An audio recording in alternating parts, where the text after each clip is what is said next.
and then you gotta tell us something else. I'm talking all of it. Okay, so my friend George, well, my other friend Dave just moved down to Tallahassee, and my friend George and I decided we were going to drive down there, like, cannonball run it down and, like, help him get settled in his new life because he didn't know anybody.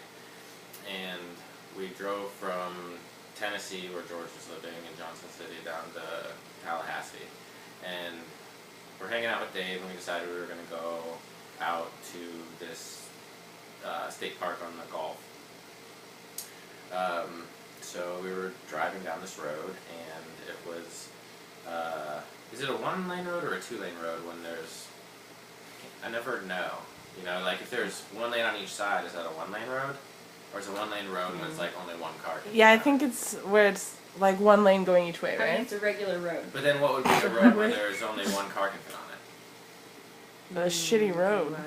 The small road? I would just call The it small a road. road, Country and then road. like if it's more than that. But it needs to, but part of the, in order for it to make sense, you need to know that there was only one lane that we could drive in. I mean, I know. one road all, so like But a, like in regular roads, that's what I think of. Like if you just said we're on the road, I would think that it was just that. But if you had said there's like 2 lanes, then I would think there's 2 lanes available for you to have. Okay. Well, anyways, we were in the only lane available to us, and on the left was the Gulf, and there was no place to go.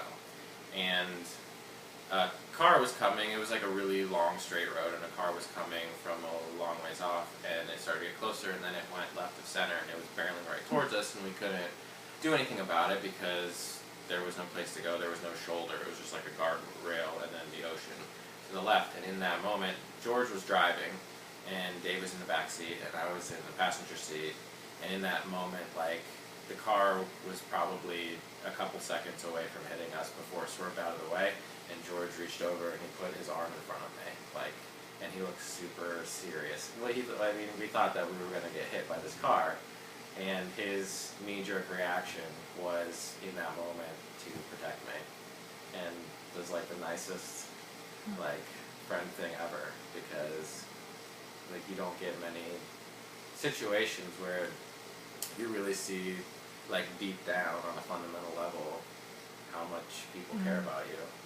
And we didn't talk about it aside from holy fuck, like we almost died. But I didn't talk about the whole like arm across my chest thing until this year, like this summer when I went out to DC where he's living now, and we had some drinks and I brought it up. You're like, bro, that was pretty cool. What did he say about it?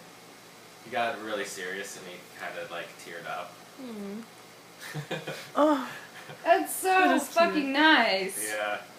like It was that's, really nice. that's so I nice. envy that so much. Stop it now.